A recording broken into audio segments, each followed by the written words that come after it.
Hello and welcome to the Matt's Movie Reviews Saturday Conversation Series, an interview series where I talk to entertainment media personalities, content creators, and filmmakers about their work and love of film.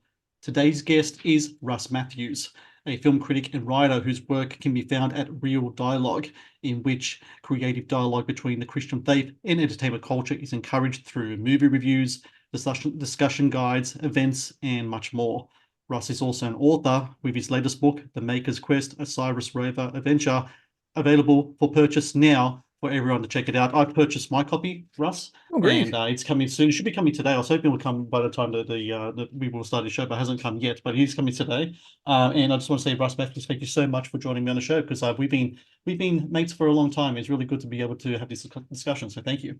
Yeah, I know it's always great because I always love seeing you. It's always encouraging to see at the different press screenings that we get and get along to see, and also to kind of watch your the videos and also read your reviews. But it's really great to be able to kind of do this together and just really talk about movies, talk about kind of the various things that we do in our work. And so yeah, so thanks so much for having me on.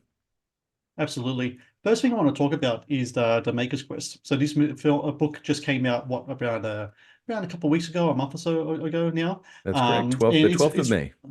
12th of May came out, and this is your second book. The first book that you had was The Word Becomes Film. The Maker's Quest, kind of like similar in the purpose, but different and kind of like in the way that you approach a story and such. So this story, from what I understand of it, it's kind of like a spiritual journey of this one character. Cyrus, and he kind of like he has an accident, he's in a coma. He goes on this journey and he meets these different mentors, but these mentors are kind of like personifications of these different kind of film genres, film personalities, etc.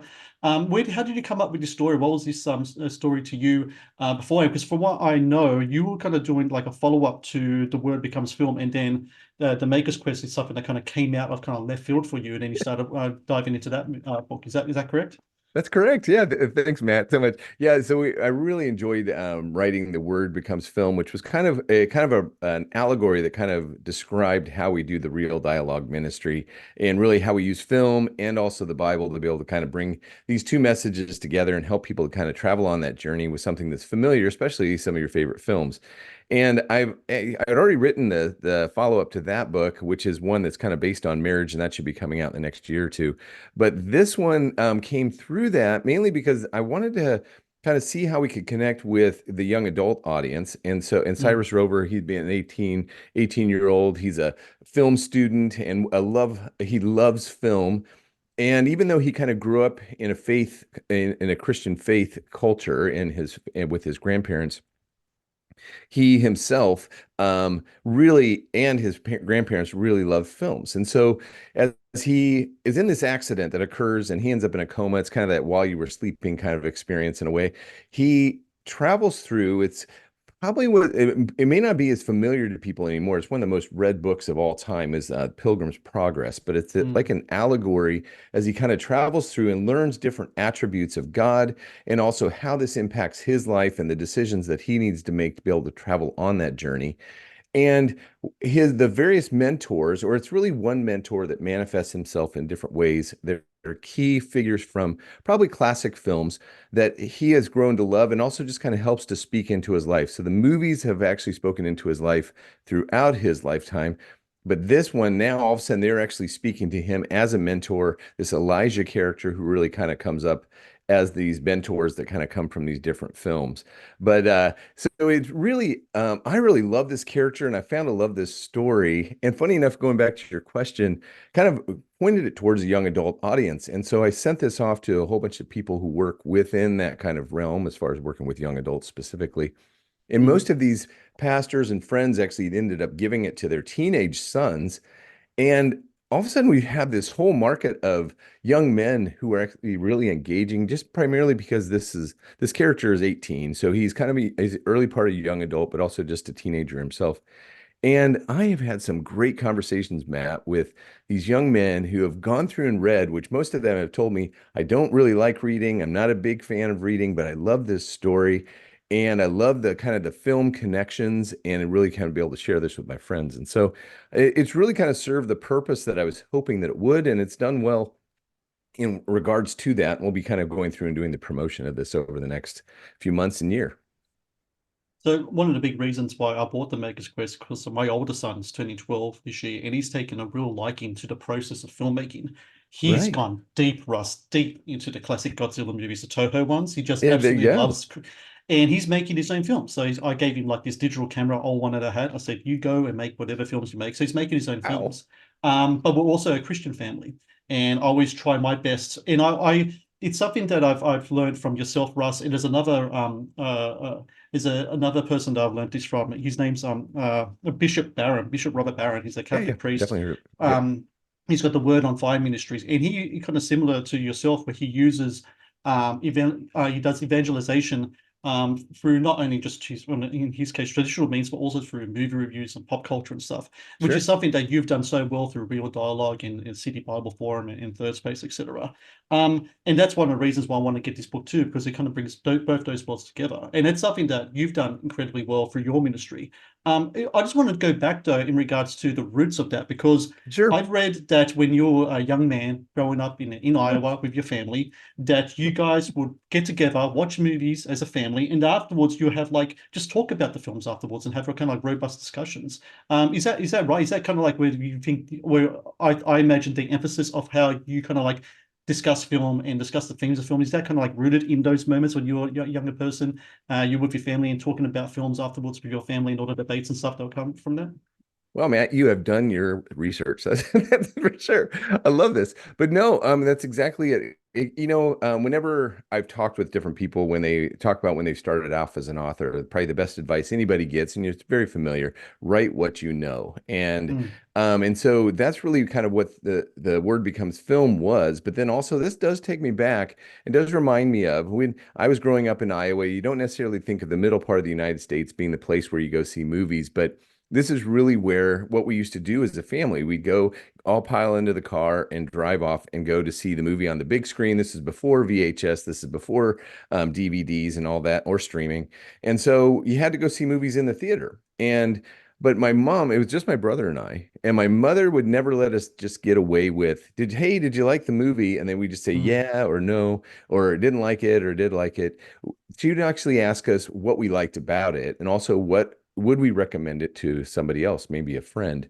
And so, even though this is kind of this oversimplification, but it was a great ride home. I just always remember those memories of us kind of riding home or having those discussions. And we continue on, especially with my brother and I, just talking about films, the impact that they had. And so, yes, it definitely kind of is something that is reminiscent of my background and kind of what we're able to do. And I'm going to go back to too, one of the things you brought up. I look forward to hearing what your son has to say about it, because I really found that these guys really are the ones that seem to really love this film and connect with, this book and connect with it.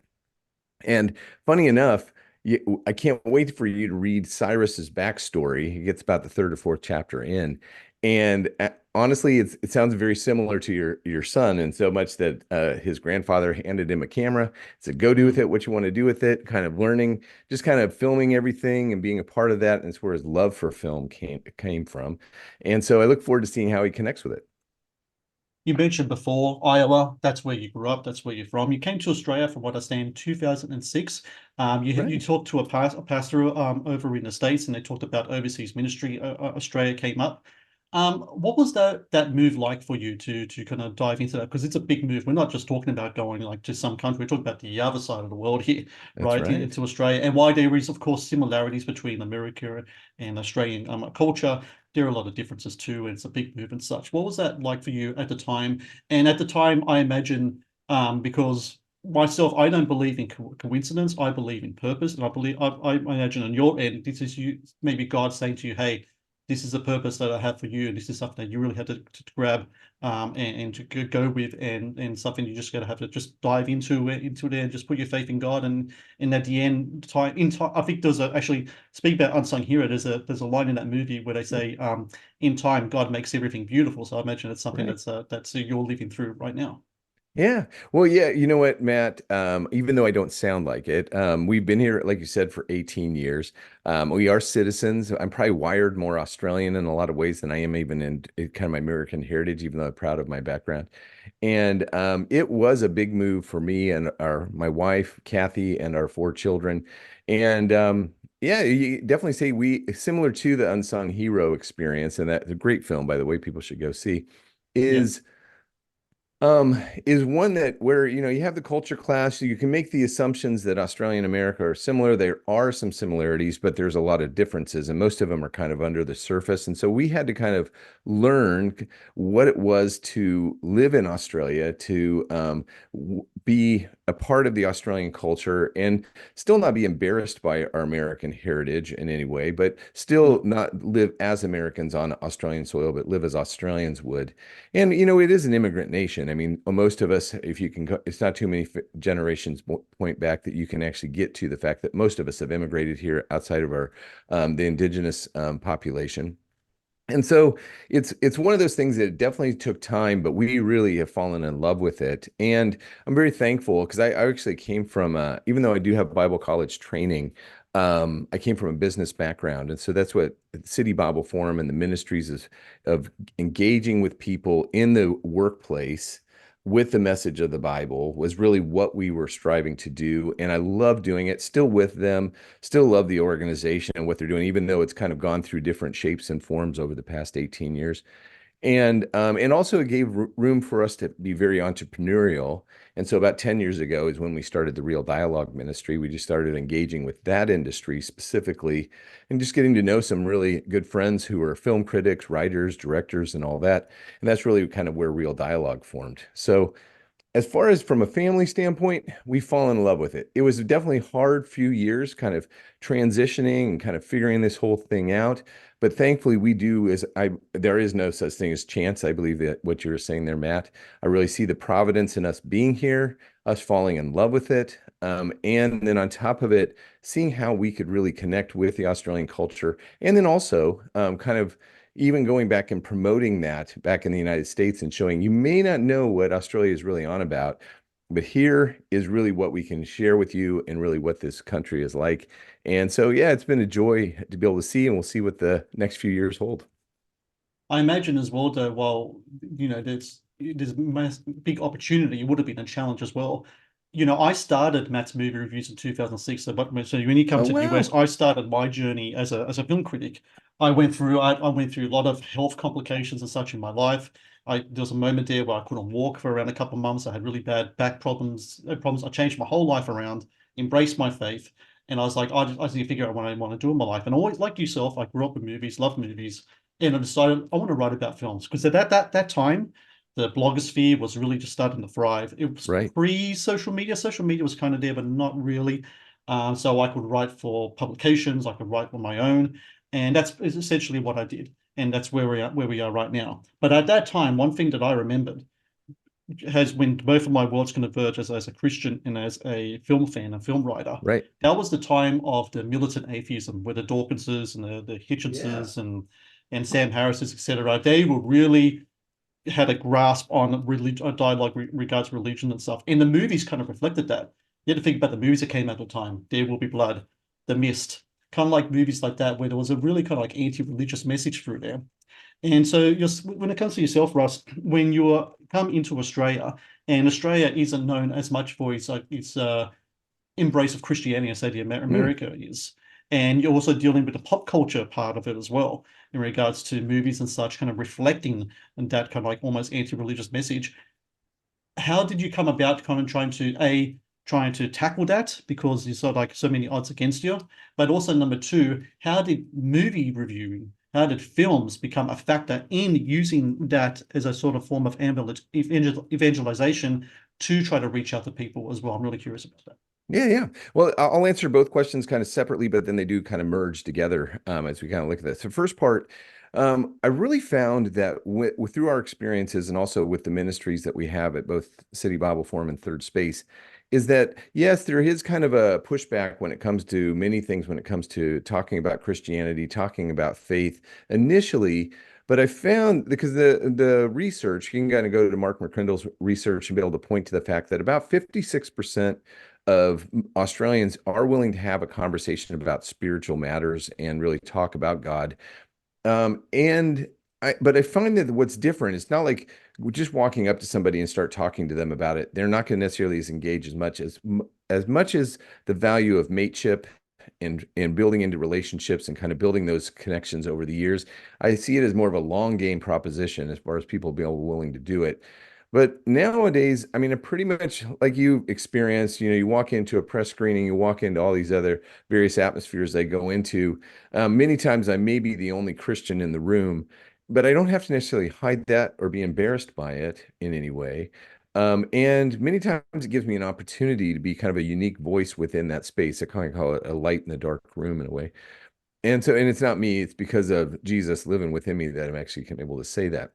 And Mm. so it's not, there is always going to be a bit of a pushback, but I think that the majority of the people that I've met, once I kind of get to know them, once they get to know me, they're willing to have that conversation. And I find it's not really as difficult to do if you're kind of just willing to kind of accept the initial rejection, as it were. But I have so many friends that aren't Christians yet, but then also I have so many that I have become Christians or those that are Christian. They love having these conversations, but also thankfully I can actually call them friend or mate in that process. Then as far as how film works, I don't know about you, Matt, and I can only imagine what your experience is since you've been doing this for so long. Also, is the fact that you can talk to people about sport. You can talk to them about your work. You can talk to them about maybe family or neighborhood or your community. But usually the conversation is very hard to connect with. And in many times it kind of ends up being a very short conversation, especially with sport or hobbies, because they may not be connected with the same sport or hobbies as you are. But film, I find, really kind of cuts across all of those barriers, the socioeconomic, the gender, all these different things. And all you have to do is just, when I say to somebody that I do film reviews, like, oh, you like movies? I say, well, yeah, I do like movies. Mm. And I said, so do you have a favorite yourself? And you're off to the races. Because even if they're not big movie fans or they don't go see movies as many times as you and I do, um, they usually have an opinion and a favorite that they love to talk about. And all you have to do is then ask them the next question is, so why do you love that movie? Tell me what it is about that that resonates with you. What makes it a comfort film for you, that's the movie that you would say is your go-to as being one of your favorite films.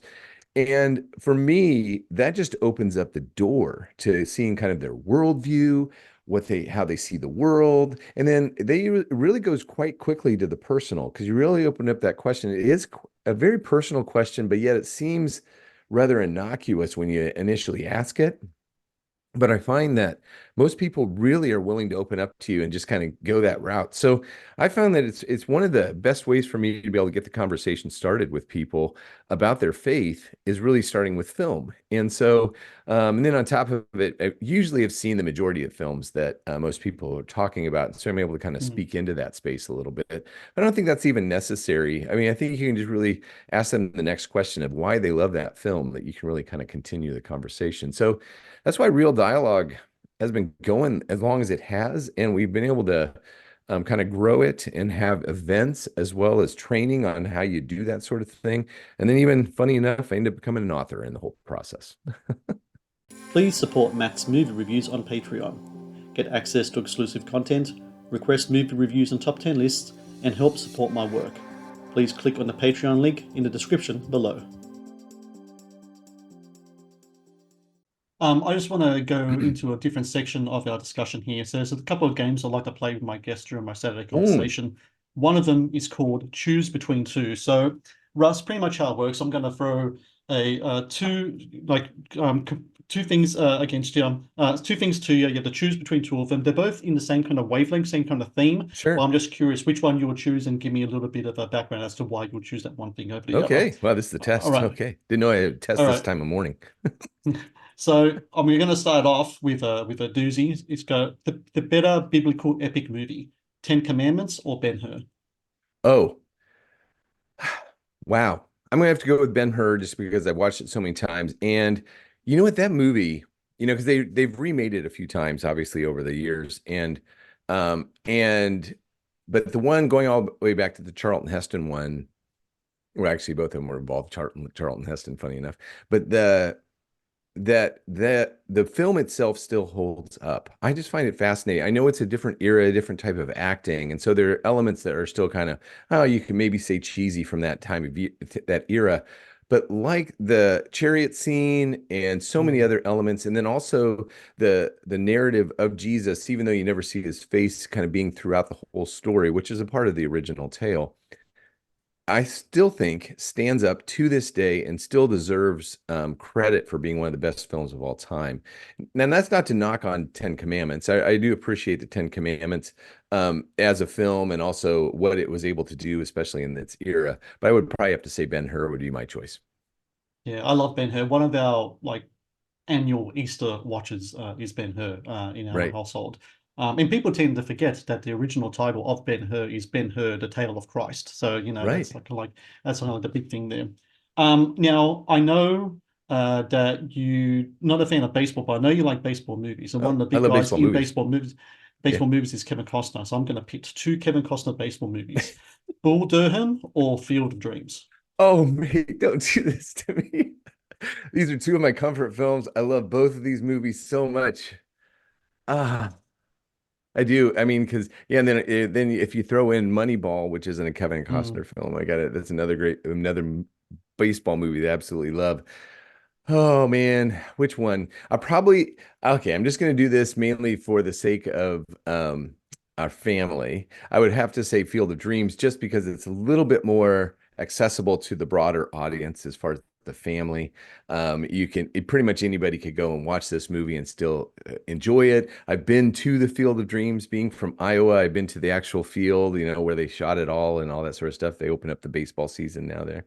And and then on top of it, mate, I cry every single Oh time yeah. I've seen that film at the end. Man, the story of father and son is just so endearing. So I'll probably have to say it, but it's just barely because, man, I love Bull Durham because I mean, Bull Durham, the writing in that film still is hard to top, even though it definitely has a lot of mature content in it. But I'm Mm. going to go with probably Field of Dreams to be the one that if I had to choose between the two. Yeah, love Field of Dreams. One of my favorite films. It's up there definitely in the films that make men weep. Kind of like Pantheon. You've got that. Yeah, You've got Rocky and a bunch of others. Not surprisingly, a lot of sport films, but and war films as well, of course. sure. Next one. All right, best big battle history epic film. Gladiator or Braveheart? Oh, ooh. Okay, I'm being put on the spot. Oh my goodness, man, that's a hard one. That is a hard one. I thought that this would be okay. I'm gonna go with Gladiator. So I'm just gonna go with Gladiator. Um, Quotable quotes, great lines. One of my favorite directors. So I'll probably have to go with Ridley on this one. But it's hard to knock down Braveheart, even though Mel has had some tumultuous times over the years. Mm. I really probably have to go with Ridley and kind of go with Gladiator. And then on top of it, you got your Australian connection with Russell Crowe being in it, and Joaquin Phoenix was just fantastic as a villain. So yeah, I'm gonna stick with it. Gladiator's my choice. Any trepidation regarding the sequel? Because Ridley Scott of late hasn't really been at his A game, and like a sequel for that film, everyone's been talking about. Yeah, are they ever going to make a sequel? And it's happening. They filmed it. It's coming out, and I don't know. I'm a little scared. I don't know what that's going to be on the screen when we watch it. Yeah, it's kind of the whole alien thing. I mean, at first Mm, Alien and then Aliens were fantastic, right? But then it's just gotten watered down over the years, and I'm sure there's been highs and lows. And the same with this. Ridley, yeah, it's amazing. You put him and Clint Eastwood up there and kind of go, man, these guys they're octogenarians and they're still making movies. I mean, this is incredible, and people still want to go see them. It's amazing. And so I'll hold out my judgment until we actually get to see the film. I mean, it looks like a great cast, and I hopefully it yeah. does do well. But yeah, it really Scott definitely. Well, one thing I'll give him though, this is one thing I love about him as a director is he's willing to take the risks, and he's not going to sit there and go, well. Even if it does bomb, at least I made the movie I wanted to make. And so that's what I do like about him. And he is, and every once, man, like The Martian, whew, I mean, Mm. he's still, even later on in his career, still making great movies. So he could still do it. He could still pull it out. I'm hoping he does. But yeah, I definitely, there's a little bit of skepticism that kind of comes along with that. Next one, physical media or streaming? So when I say physical media, DVD, Blu-rays, etc., are you more a proponent for that, or do you rather the streaming way of watching films? Yeah. Yeah, I'm probably similar to, I would take it all the way back. I prefer cinema. So I prefer to see the movies in cinema because they're made for the movie screen. You're looking at Christopher Nolan's quotes, just we make it for the big screen. Why in the world Yeah, would you wait till it comes out on streaming? And so even though I still appreciate streaming, and it's not that I don't watch movies and television shows and all that sort of stuff, I appreciate it. But I guess the thing I really still like about the DVD and even VHS era is you owned it. You could mm, go back and watch it at any time. Unfortunately, with the streaming, they kind of all of a sudden it just disappears. Like, yeah, we were going and searching for a classic film the other day, and you couldn't find it anywhere on any yeah. streaming service. And so it also, I don't know about you, Matt, but I used to go and just sit in the used DVD section of, the all these different places and just go through. And when you find that golden nugget, it's just so much fun. And just be able to say, yeah, I got it. And look, I got it for $5. Can you believe this is great? And so I probably would say nostalgic wise, I'm going to have to probably pick the DVD or the physical choices. But also, I'm a huge proponent. You got to see the movies in the theaters to really appreciate them. And speaking of theaters, so you're at the cinema, you sit down, what's your go-to cinema snack? Popcorn or candy? Oh, I'm a popcorn guy. I'm more of the popcorn guy. I mean, I do enjoy it, and we do throw our M&Ms into the popcorn every once in a while, which is always good. But yeah, it's really not a movie for me if I don't have some popcorn. So I would definitely go popcorn over candy, probably, or lollies anytime. Just to get back to our conversation now. So when you decide that, writing reviews is a really great way to kind of like, evangelize, and that was going to be part of your ministry. Before Real Dialogue, before that stuff, you had rustling reviews. You had Right. your blog up there, right? So when you delve into that type of writing, because I don't know about you. When I look at the writing I did back in 2006, 2007, compared to the writing I do Right. now, it seems like two different people, Oh, right? yeah. Because a lot of it is, you can do like, go to do a degree or something. A lot of it is just you just write, repetition, write. And as you do it, you find your voice and your way you frame your reviews and do your stuff, you kind of do it. So I don't think I really found my voice as a writer or my style as a writer until maybe 5 or 6 years into writing stuff, right? Right. And that's pretty much how I do it. And even now, like these little things now and again, I might find just do some different things in what I've done from last year. When it came to that process of writing film reviews, what was that for you at first? And when did you kind of did you feel in the process of being a film critic, a reviewer, that you felt like, you know what, I think I got my style now. I think I know how I want to approach this. I think I know what my methods are. When did that kind of start to happen for you?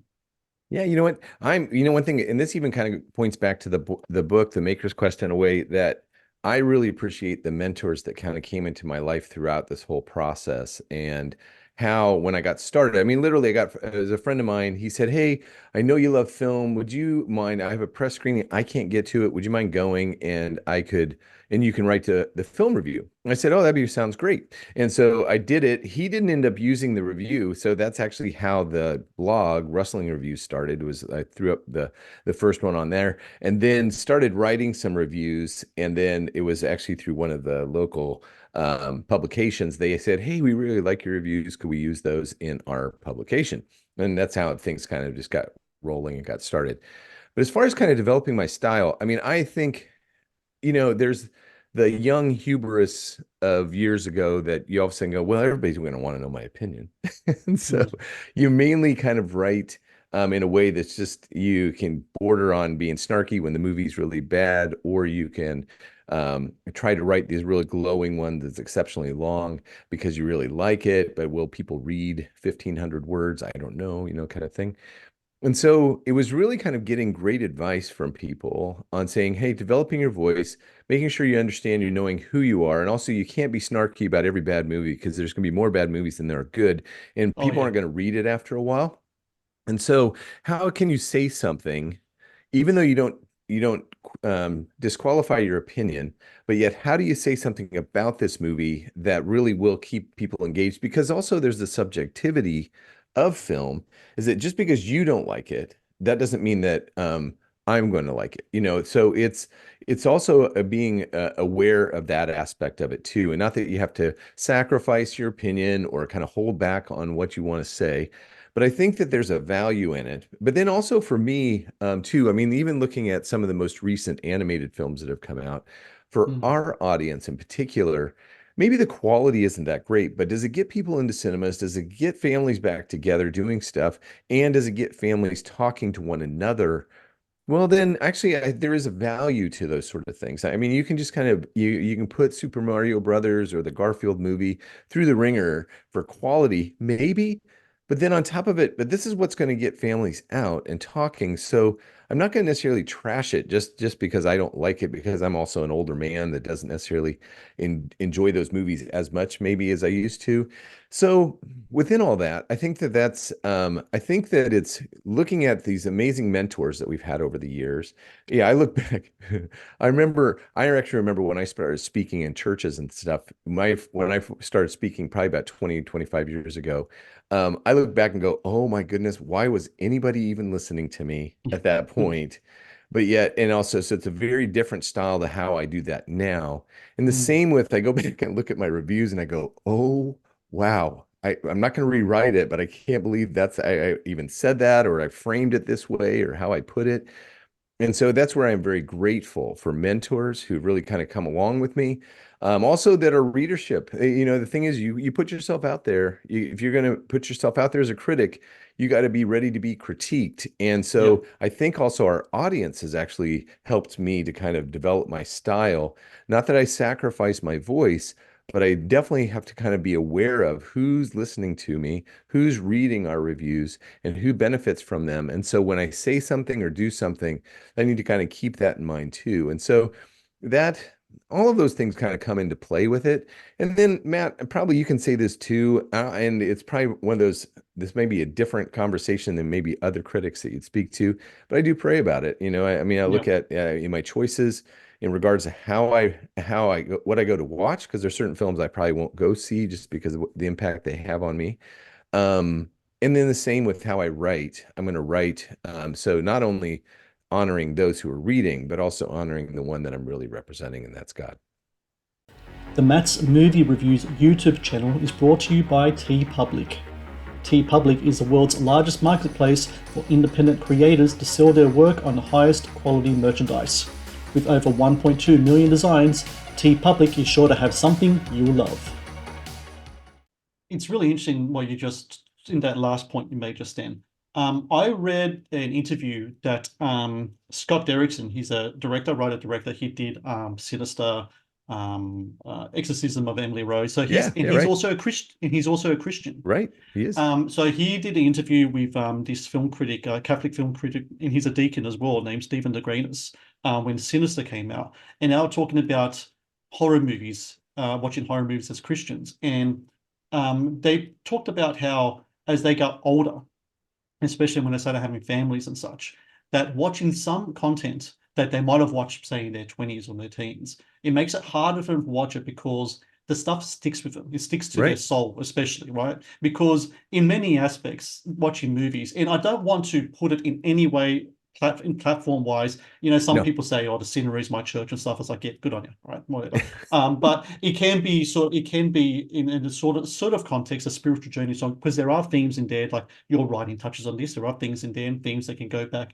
to all different types of scriptural stuff and such that we can pick up on. That's right. And sometimes watching certain films can have that negative impact on you, can frame you in Yeah. a different way. And myself, I know as I've gotten older and I had kids, and as you can tell, but the person's behind me, I am a horror fan and such, right? You are. But there are movies that, or certain themes in movies that I just simply don't want to go down anymore because I Yep. think to myself, number one, what's it going to do to my psyche? But number two, and I think most importantly, what's it going to do to my soul? Because Right. sometimes with the things that we ingest, it's like food in a sort of way. The things that we ingest to our soul can stain the soul just as much it can stain the psyche. And I'm just really curious in regards to that with you. I mean, do you put that into consideration? Like if you get a invitation to a film and it's a film with a certain content, like for example, some things I try not to watch anymore, explicit sexual content, That's right. really torture porny kind of Mm. violent kind of stuff. I try not to watch that stuff as well because I keep in mind myself as like,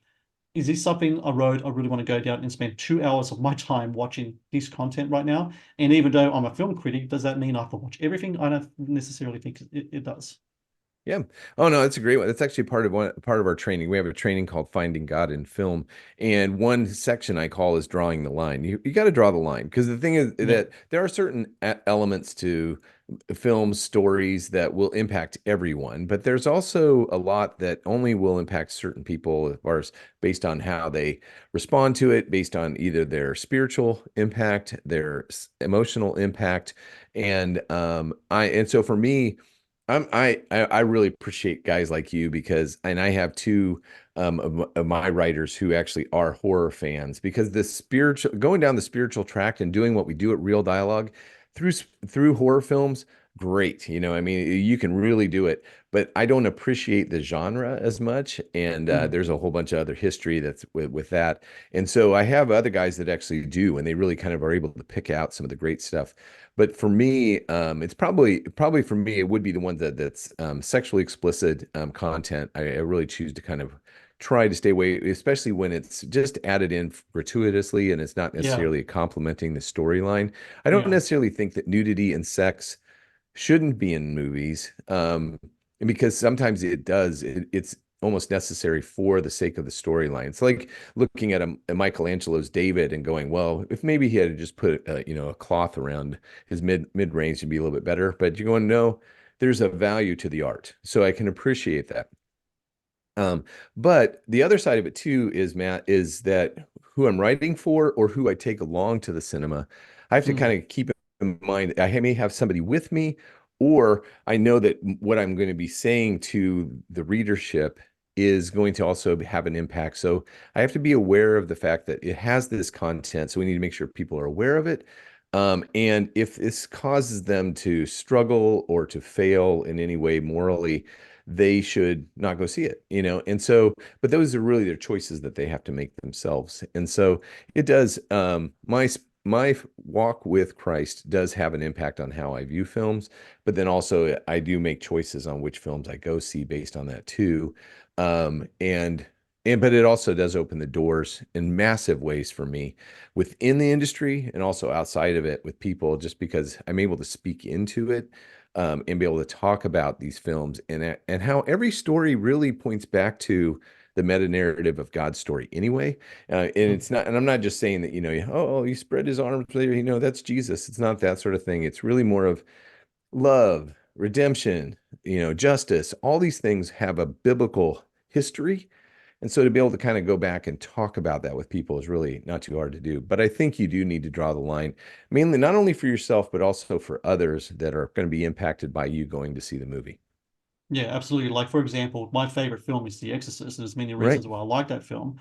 And I do find, it's written by William Peter Blatty. He was a devout Catholic, and a lot of his novels deal with, really kind of rich Catholic themes and such. But it's not something I'm going to recommend to like my fellow, parishioners when I go to church and Yeah. Sunday, because that's got stuff in that film that's going to just not only turn people off, but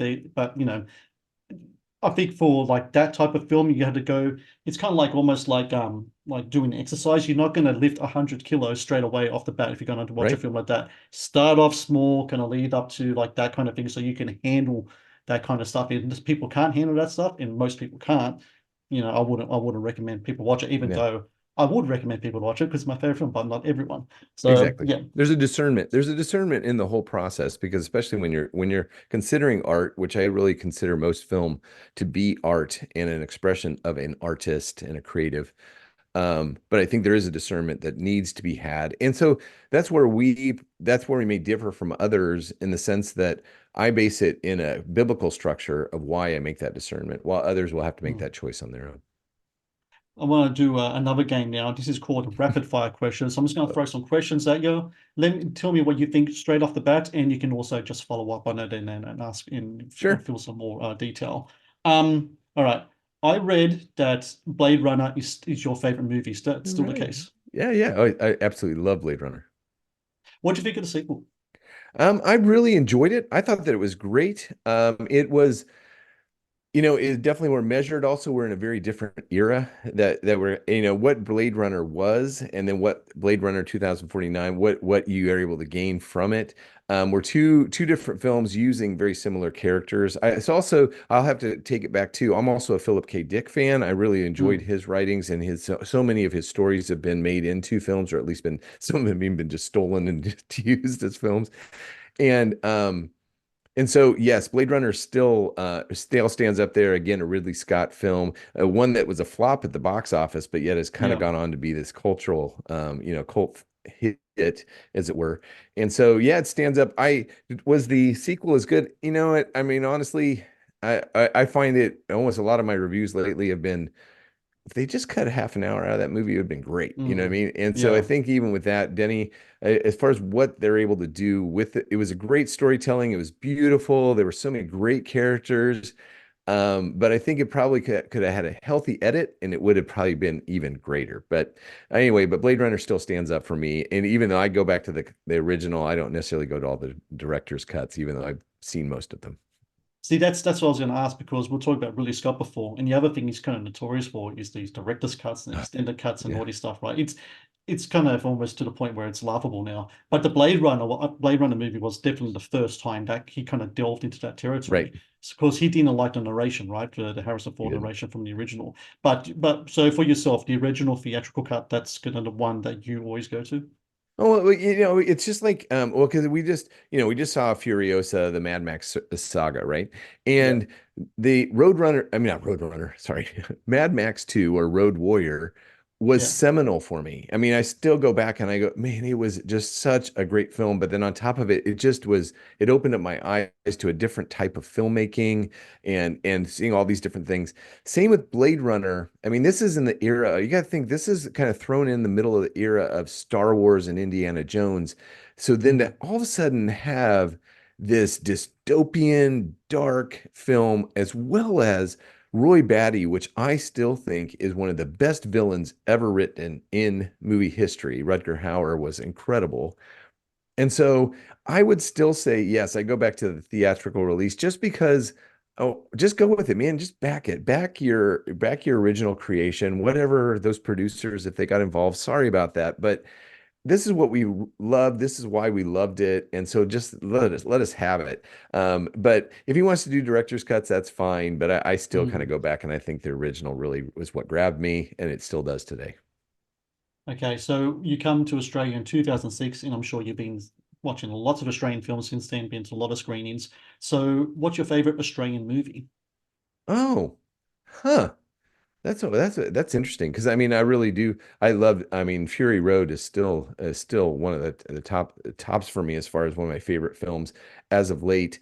But then going back, I just reviewed the Castle because somebody Mm, kept asking me what if especially as an immigrant coming in, everybody kept throwing that at me, and I didn't understand it for the first 2 years. I watched it, I'm going, I don't get this movie. Why do people think it's so funny? But then after living here for a while, I'm going because everybody uses all of the lines from this movie. I mean, that movie still to this day. I mean, you got the vibe, it's all hmm. about that. Um, and then, and growing up, The Man from Snowy River was always great. But one, this is going to sound really strange, especially in the realm of what we are talking about, especially a lot of the films we've talked about. But I really, really enjoyed Ladies in Black. And I thought that Mm, was just a phenomenal film from a great Australian director. And Bruce just did such a phenomenal job with that film. And it was different because I remember when I came here, a good friend of mine, and Ben McKecken, and he's a friend of yours too. I remember him telling me, "Well, here's an Australian film. Let me describe it for you real quick." And I said, "What's that?" He said, "Well, it pretty much grabs your heart, throws it on the ground, stomps on it a little bit, then takes a car and runs over it a little bit, and then tries to put it back in." And so it's a it, it most Australian films tend to be gut wrenching in so Mm, many ways, kind of like Rabbit Proof Fence. I mean, yeah, great film, but man, I mean, I don't know if I could watch it again because I mean, it's still the yeah, impact it has on you. Most of the films that really deal with the indigenous brothers and sisters who what they experienced and went through in so many ways are great films, but I don't know if I'd watch them over and over again. While with Fury Road, Ladies in Black, even the even the Man from Snowy River probably still goes up there as films. And I've watched The Castle. I can't tell you how many times. So yeah, these are some yeah. of the ones I love. So this one's going to be an interesting one because there's been a lot of them. What do you think has been the best on-screen portrayal of Jesus in a film? Oh yeah. Huh. Yeah, we've had this conversation. Who not you and I, but I mean people have asked me about it a lot of times as far as what you're able to see. Because funny enough, I was having this conversation with somebody about Ben-Hur the other day. I said Ben-Hur, I Mm, mean, Jesus didn't even get his face in the whole picture, but yet his depiction and his ministry, how it I love the fact because unfortunately sometimes when they portray Jesus, they just kind of they only focus on his story, which is fine. I totally appreciate that. But in that, they kind of lose sight of the fact that the rest of the world was still going on. I mean, there's all these things mm, happening. And so really to be able to see Ben-Hur and his experiences, his he's kind of going through and all that's happening. And yet Jesus's story is overlaid on it quite beautifully. And so I really find that is really good. But then as far as the other Jesus films, yeah, because there have been so many. Even Mary Magdalene here recently, and yeah. um, yeah, I would probably say because I'm really looking forward to they're coming out with the Jesus animated film, which is the use of the 1970s release that was so long ago that still has such an impact on it. But yeah, it's what we know it's so hard, Matt. Right now is all The Chosen keeps coming up for me, even though that's not a movie. Yeah, Jonathan You Roman. know, Yeah, but yeah. I guess the only thing I really like about that one, opposed to most of the other Jesus portrayals, is that they really use somebody that's authentically from that background, and so you're able to kind of see it's not just kind of you know, the hair blown back and the Anglo kind of look to him, that he's actually Middle Eastern heritage Mm. and be able to kind of go through. And so I'm gonna probably end up going to television on that one. I'm probably saying right now, I'll probably have to come back to you as far as if I have another favorite. But those would probably be some of my favorite ones, though, as far as the depictions of Jesus. You know, one that always sticks with me, yeah, I don't think a lot of people talk about, he's how Cliff Curtis portrayed Jesus in Risen, the movie that starred Oh, Joseph yes. Fiennes. I thought that was really well done. And that's a movie like you were saying before, like the world kind of kept going on. The movie isn't necessarily about Christ, it's about this Roman centurion. But the presence of Christ is felt throughout it. And in those moments where Cliff Curtis does show up in the movie, I think are really impactful. That's one that really kind of sticks with me as well. I mean, that's a and you said The Chosen before. I thought what Jonathan has done with The Chosen has just been Oh, just and fantastic as well. actually, the Risen is still one that I always go back to if people want to see kind of a great portrayal, because you don't necessarily see the story of Jesus, but you know that this character that Joseph Fiennes plays would have existed, even though this is a fictitious Yeah, account in a way. But you know that somebody would have had to investigate the death of Jesus and rise of yeah, Jesus. And so the story itself, to me, it asks all the right questions about Jesus. It asks who he is and what he was on about, why he was here, and mm. did he actually rise?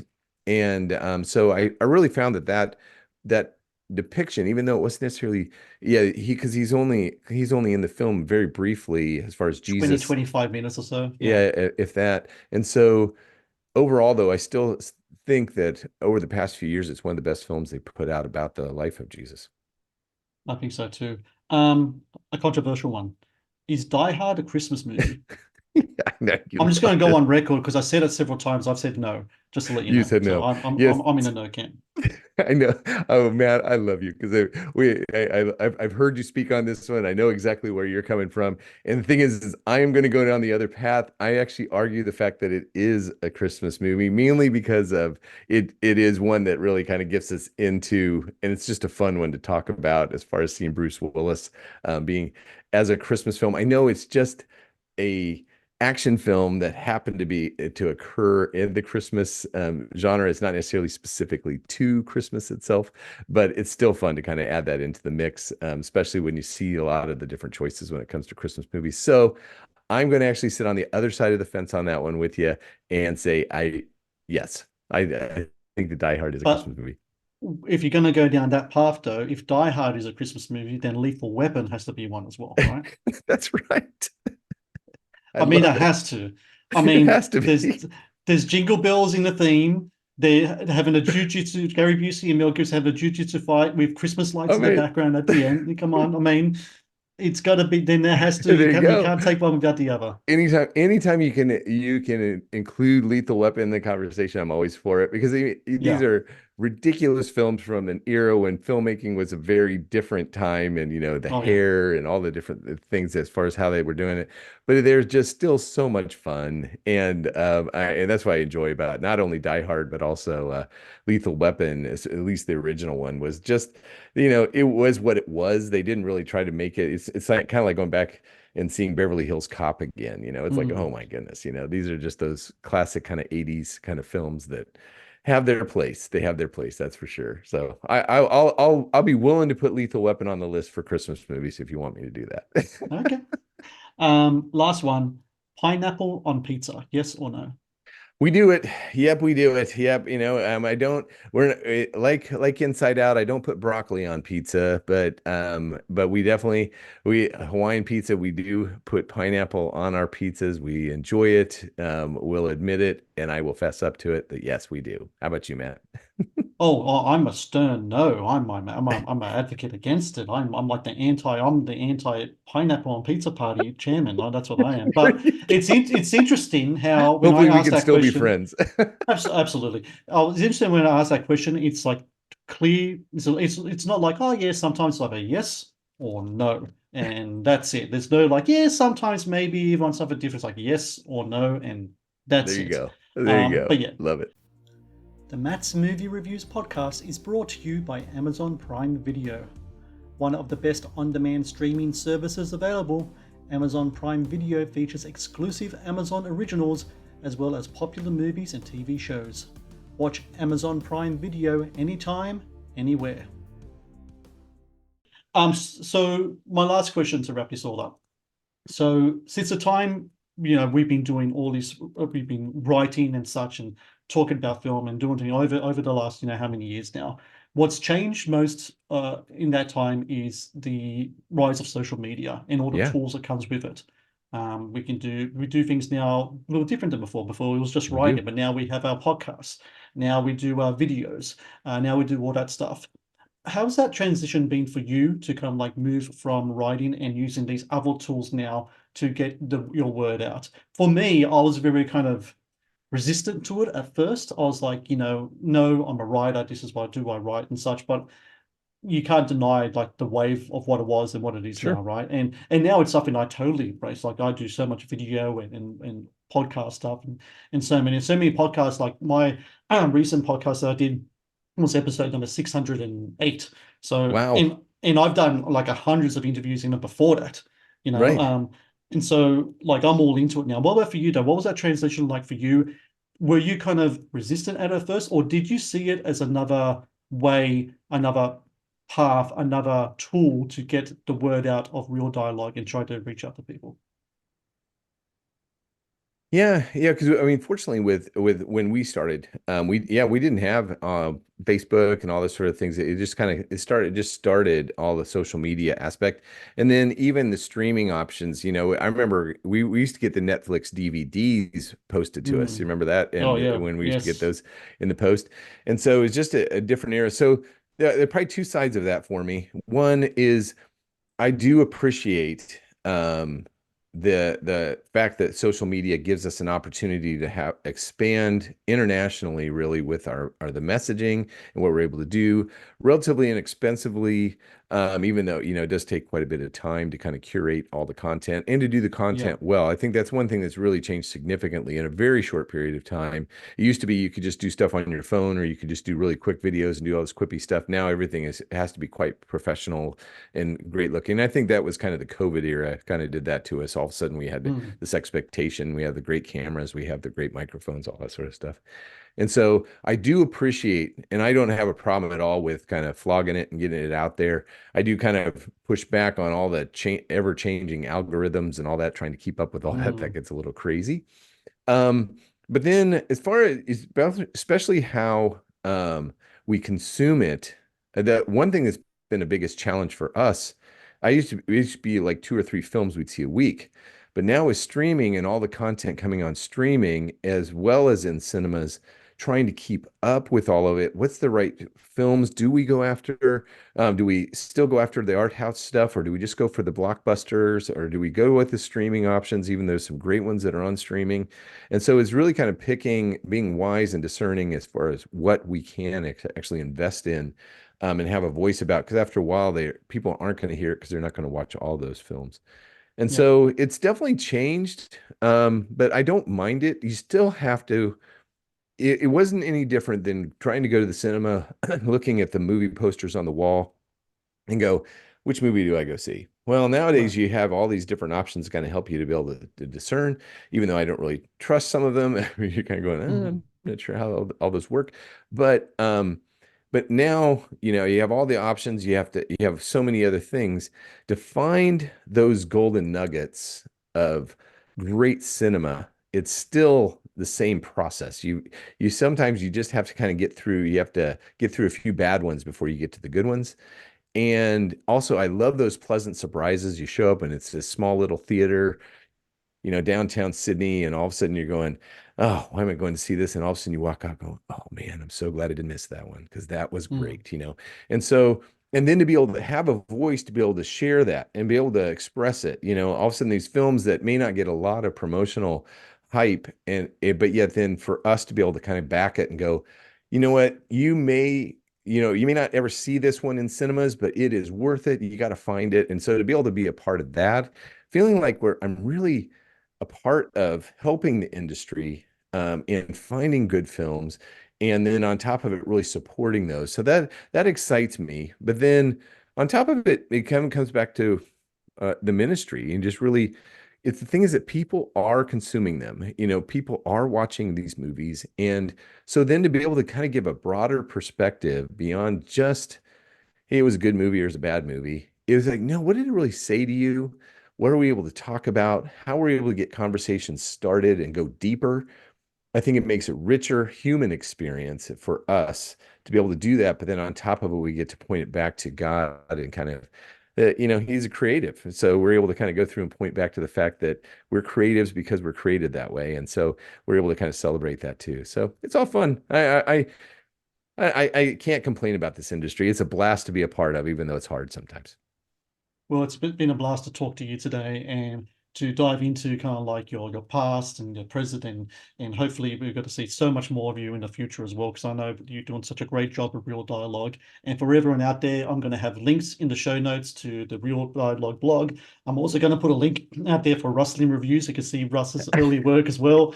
So we can look at how the transition of his writing, and also the link for the Maker's Quest, which is out now for people to buy, Thanks. and for the Word Becomes Film as well. I'm going to put like links down there as well. I really encourage people to buy these books, read these books, talk about these books, and also, yeah, always keep a lookout for what Russ and Real Dialogue are doing. They're doing really great events. They just did an event for Unsung Hero. It's the latest movie.